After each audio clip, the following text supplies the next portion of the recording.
오늘은 우리가 신명기 11장 말씀을 함께 보게 되었습니다. 우리가 신명기를 이렇게 함께 보면서 깨닫는 것 가운데 하나가 있습니다. 그것은 하나님이 모든 이 율법의 명령을 내리시면서 계속 반복하는 말씀들이 있다는 것이죠. 10장 말씀에도 보면은 내 마음을 다해서 여호와를 사랑하라라는 그 말씀이 있습니다. 근데 오늘 또 11장의 말씀에도 보니까 여호와 하나님을 사랑하라라는 말이 계속 반복되고 있습니다. 더 놀라운 것은 하나님의 편에서 먼저 우리를 사랑해 주셨다라는 것이지요. 다시 말하면 하나님께서 이스라엘을 사랑하셨습니다. 그리고 하나님께서 우리를 사랑해 주셨습니다. 자, 그렇기 때문에 이스라엘 백성들에게 하나님께서 요구하시는 것이 있습니다. 무엇일까요? 사랑이겠죠, 사랑. 그러니까 내가 너희를 사랑한다. 그러니 너희도 나를 사랑하라. 그러니까 한편에서만 하는 사랑을 짝사랑이라고 하잖아요. 그러니까 짝사랑은 이루어지지가 않잖아요. 그러니까 서로 사랑해야 이 사랑이 뭐가 이렇게 하나가 되지 않겠습니까? 그래서 하나님께서도 우리를 먼저 사랑해 주시고 또 우리도 하나님을 사랑해야 된다라는 것입니다. 그렇게 율법을 지킬 것을 명령하십니다. 하나님을 사랑해야 함을 말씀하시고 또 하나님을 사랑하기 때문에 그 하나님의 말씀대로 그 하나님의 뜻대로 살아가기를 원하시는 것이죠. 이 말을 바꿔서 말한다면 하나님을 사랑하지 않으면 율법을 지키고자 하는 그 모든 것이 아무 소용이 없게 된다라는 것입니다. 그래서 무엇보다도 이 사랑하는 것, 이 사랑의 마음을 하나님께서는 요구하신다라는 것을 우리는 기억해야 되겠죠. 자, 이것을 오늘 우리에게도 하나님께서 기대하고 계시는 것입니다. 내가 너희를 사랑했으니 너희도 나를 사랑하라. 자, 그리고 이 모든 것은 사실은 하나님이 사랑받기를 원하시는 것이라는 것보다는 우리의 행복을 위해서입니다. 우리가 하나님을 사랑할 때 우리가 하나님 안에서 참된 행복, 참된 평강, 그 참된 기쁨, 구원의 그 감격을 누리면서 살아갈 수가 있는 것이죠. 그래서 하나님께서는 그 깊은 사랑의 관계에 있기를 날마다 우리에게 바라고 계십니다. 기대하십니다. 자, 오늘 본문도 하나님을 사랑하는 간절한 호소가 담겨져 있지요. 1절 말씀을 우리 같이 한번 다시 읽어볼까요? 1절 말씀 시작. 그런즉 내 하나님 여호와를 사랑하여 그가 주신 책무와 법도와 규례와 명령을 항상 지키라. 하나님을 사랑해서 하나님께서 주신 그 책무 또 법도와 규례와 명령을 항상 지키라라고 오늘 본문이 시작합니다. 지금 이스라엘 백성들은 가나안 땅 앞까지 코앞까지 와 있는 그런 상황입니다. 이제 조만간 요단강을 건너서 이제 가나안 땅에 들어가는 것입니다. 그들이 결코 잘해서 그 땅을 차지하게 되는 것이 아닙니다. 계속되는 불순종도 있었고 또 거역도 있었고 그럼에도 불구하고 하나님의 포기하지 않는 사랑이 있었기 때문에 또 은혜가 있었기 때문에 이스라엘 백성들이 가나안 땅을 차지하게 되는 것이죠. 자, 그런데 모든 것이 다 하나님의 은혜이지만 이스라엘 백성들이 반드시 조심하고 주의해야 될 것이 있습니다. 그것은 바로 과거의 실수, 또 그 실패, 또 과거의 잘못을 반복해서는 안 된다라는 것이죠. 그래서 하나님은 모세를 통해서 지속적으로 계속해서 말씀해 주면서 또 그 말씀을 기억하라, 또 그 말씀을 상기시켜 주고 있는 것입니다. 오늘 본문도 이런 하나님의 당부와 가르침이 담겨져 있는 것입니다. 그래서 하나님은 과거에 있었던 그 일을 통해서 세 가지를 기억하라라고 교훈을 주고 있습니다. 그래서 오늘 그 첫 번째 말씀으로 첫 번째 기억할 것은 하나님의 구원의 역사를 기억하라고 말씀하고 계십니다. 이 3절과 4절의 내용에 보게 되면 하나님은 먼저 이스라엘 백성들이 어떻게 구원을 얻었는지에 대해서 말씀해 주고 있습니다. 당시 세계 최강국이었던 애굽 그리고 신처럼 추앙받았던 그 바로왕으로부터 이스라엘 백성들이 구원을 받게 되었습니다. 그것을 어떻게 얻게 되었는지를 생각하라, 기억하라라는 것입니다. 그들이 무서워했던 애굽의 군대를 또한 하나님께서는 이 홍해 바다에서 어떻게 멸하셨는지 그 또한 기억하라는 것이죠. 애굽의 노예에 벗어나기 위해서 이스라엘 백성들이 한 것은 아무것도 없었습니다. 모든 일은 다 누가 행하셨습니까? 하나님께서 행하신 것이었습니다. 그러면 이스라엘 백성들이 해야 할 일은 무엇일까요? 그들은 이렇게 구원해 주신 그 하나님의 은혜에 감사함으로 찬양으로 영광을 올려드리면 되는 것입니다. 오늘 우리에게도 마찬가지입니다. 죄인된 우리를 구원해 주신 그 하나님의 은혜를 생각하면 우리는 무엇보다도 하나님을 찬송하는 것이 마땅하지요. 날마다 십자가를 바라보면서 그 십자가 은혜를 기억하면서 우리는 늘 감사와 찬양으로 영광을 올려드려야 되는 것입니다. 자, 또 두 번째로 기억해야 될 것이 있습니다. 광야에서 인도하신 하나님의 은혜를 기억하는 것입니다. 광야에서 인도하신 하나님의 은혜. 5절 말씀에 보게 되면 또 너희가 이곳에 이르기까지 광야에서 너희에게 행하신 일과 라고 쓰여져 있습니다. 광야를 지나면서 지금 서 있는 이 모압 평지와 또한 가나안 땅 바로 앞까지 하나님이 어떻게 그들을 인도하셨는지를 그 하나님의 은혜를 기억하라는 것입니다. 계속 반복되는 말이지만 하나님께서 이스라엘 백성들을 어떻게 인도하셨습니까? 불기둥과 구름기둥으로 인도하여 주셨습니다. 또한 만나와 메추라기를 먹이셨고 옷과 신발이 헤어지지 않도록 보호하여 주셨고 반석에서 물이 나오게 해 주셨습니다. 하나님의 인도하심과 보호하심이 그들과 늘 함께 하였습니다. 이렇게 하나님은 구원의 하나님이실 뿐만 아니라 우리의 삶을 보호하시고 인도해 주시는 하나님이신 것이죠. 자, 또 세 번째로 기억할 것은 무엇이냐면 하나님이 징계하신 일을 기억해야 합니다. 6절과 7절 말씀에 보게 되면 다단과 아비람의 반역에 대해서 말씀을 하십니다. 다단과 아비람은 르우벤 지파입니다. 고라의 반역에 가담한 자들이었습니다. 고라는 레위 지파입니다. 모세와 아론에게 불만을 품었던 자입니다. 왜 같은 레위 지파인데 저 아론의 자손들만 제사장이 될 수 있느냐라고 불만을 품었었습니다. 여기에 다단과 아비람이 가세를 했습니다. 왜냐하면 그들은 르우벤 지파였기 때문이었습니다. 르우벤은 야곱의 12아들 가운데 장자이죠. 그런데 르우벤 지파는 장자 지파임에도 불구하고 실질적으로 전혀 그렇지 못했습니다. 그래서 그들은 고라의 반역에 가담을 하게 된 것이었죠.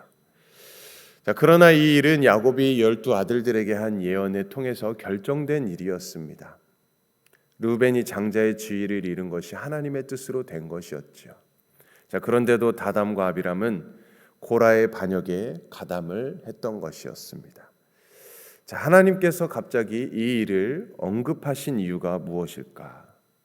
그러니까 과거의 잘못, 또 과거의 실패의 이유를 잊지 말라라는 것입니다.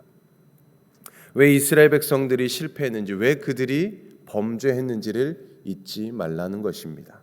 그리고 가나안 땅에 들어가게 되면 거기에서 동일한 그 범죄, 동일한 실패를 하지 말라라고, 잊지 말라라고 그렇게 말씀하고 있는 것이죠. 그래서 오늘 말씀에 하나님의 은혜는 주어졌지만 이스라엘 백성들이 순종해야 된다라는 것을 말씀해 주고 있습니다. 하나님이 주신 은혜를 누리면서 살기 위해서는 이스라엘 백성들이 하나님의 말씀을 지켜야 한다는 것입니다. 또 하나님의 은혜로 축복의 땅이 그들에게 선물로 주어졌습니다. 그 땅에서 평안과 안식을 누리면서 기쁨과 행복의 삶을 살 수 있다라는 것입니다. 자, 그런데 그 풍요로움으로 인해서 하나님을 잊어버리고 망각해버리면 그 모든 복을 잃어버릴 수 있다는 것을 기억해야 되는 것이죠. 자, 그래서 10절과 17절의 말씀의 내용을 보면 가나안 땅에 대한 설명을 하십니다. 10절과 17절 말씀에 보면 가나안 땅에 대한 설명을 하십니다. 가나안 땅은 사실 젖과 꿀이 흐른다고 할 정도로 비옥한 땅은 아니었습니다. 애굽의 땅에 비하면 좋지 않은 땅이었습니다. 11절 말씀에 보면 너희가 건너가서 차지할 땅은 산과 골짜기가 있어서 하늘에서 내리는 비를 흡수하는 땅이다 라고 말씀하고 있습니다. 그 땅에 비가 내리면 땅이 그 모든 비를 흡수해버리는 땅이라는 것입니다. 다시 말하면 물이 없는 땅이라는 것입니다. 애굽에서는 물이 넘치는 비옥한 땅에 살았지만 가나안은 그렇지 않습니다. 물론 광야보다는 훨씬 좋은 땅이겠죠. 그렇게 옥토와 같은 땅이, 그런데 그렇게 옥토와 같은 땅은 아니라는 말입니다. 근데 왜 지금 이러한 땅에 대한 이야기를 모세가 하고 있는 것일까? 바로 오직 하나님만을 의지해야 된다라는 것을 말하고자 하는 것입니다. 가나안 땅은 물을 담을 수 있는 땅이 아닙니다. 그래서 농사를 지으려면 하나님이 비를 내려 주셔야만 하는 것입니다. 저수지와 같은 시설을 만들어서 물을 저장해 둘 수 있는 그런 상황이 아닌 것입니다. 이른 비와 늦은 비가 반드시 있어야지만 농사가 이루어질 수 있는 것이죠. 자, 그래서 13절과 14절의 내용에 보시면 하나님의 명령을 청종하고 하나님을 사랑하면 하나님이 이른 비와 늦은 비를 적당한 때에 적당히 내려주셔서 풍성한 수확을 거두게 될 것을 말씀해주고 있습니다. 자, 이렇게 하나님의 은혜로 그들이 가나안 땅에 들어가서 풍성한 수확을 얻을 수 있는 것이죠. 하나님의 은혜입니다. 자, 그래서 16절과 17절에 보면 스스로 삼가 우상을 숭배하지 않도록 조심하라 라고 말씀합니다. 스스로 삼가 우상 숭배하지 않도록 조심하라. 지난주 목요일에도 제가 신명기 8장 말씀을 통해서 이 말씀, 비슷한 말씀을 이야기했죠. 11절 말씀에, 8장 11절 말씀에 내 하나님 여호와를 잊어버리지 않도록 삼갈지어다. 삼가하라. 그때 삼가한다라는 것이 무슨 뜻이었습니까? 마음에 울타리를 두른다라는 그런 이야기를 드렸습니다. 우리의 마음을 잃어버리지 않도록 하나님의 말씀 안에서 잃어버리지 않도록 하나님의 보호하고 또 그 주의를 더 하나님의 말씀에 주의를 기울인다는 그런 삼가한다라는 뜻이 있었습니다. 지금 또 오늘 본문에서도 삼가하라는 것입니다. 우상을 숭배하지 않도록 조심하라. 계속해서 이런 불순종과 또 우상 숭배에 대한 그런 경고의 말씀이 나오는 것을 보게 됩니다. 그만큼 주의를 기울여야 한다라는 것을 말씀해주고 있는 것이죠. 여러분, 우상은 하나님보다 더 사랑하는 것이지 않습니까? 하나님보다 더 사랑하는 것은 모든 것이 다 우상 숭배인 것이죠. 하나님은 우리를 사랑하시고 우리에게 또한 하나님의 사랑을 요구하십니다. 이는 다른 누구를 위해서가 아니라 사실 하나님을 위한 것이 아니라 하나님은 홀로 위대하신 분이기 때문에 무언가를 필요하는 분이 아닙니다. 그런데도 하나님이 우리에게 사랑을 요구하시는 것은 바로 우리 자신을 위해서입니다. 우리의 참된 행복을 위해서 하나님을 사랑하라라고 말씀하시는 것이죠. 하나님 사랑 안에 있을 때 우리가 참 행복을 누릴 수 있는 것입니다. 그러므로 오늘 우리도 지난 과거를 되돌아볼 수 있기를, 우리 지난 과거를 다시 한번 기억해 볼 수 있기를 바랍니다. 연약하고 또 허물이 많았음에도 불구하고 하나님은 지금까지 저와 여러분들을, 우리를 사랑으로 돌봐 주셨고 여기까지 인도해 주셨습니다. 그러므로 하나님의 그 사랑, 그 은혜를 우리가 기억하면서 우리의 남은 인생길을 오직 하나님만을 의지하고 또 하나님의 말씀을 청종하시고 하나님의 사랑 안에 온전히 거하며 하나님의 주시는 그 참된 은혜와 그 축복 안에서 그것을 누리며 살아가는 저와 여러분들의 삶이 되기를 주님의 이름으로 간절히 축원드립니다. 아멘. 우리 함께 기도하겠습니다. 하나님 아버지, 참 감사합니다.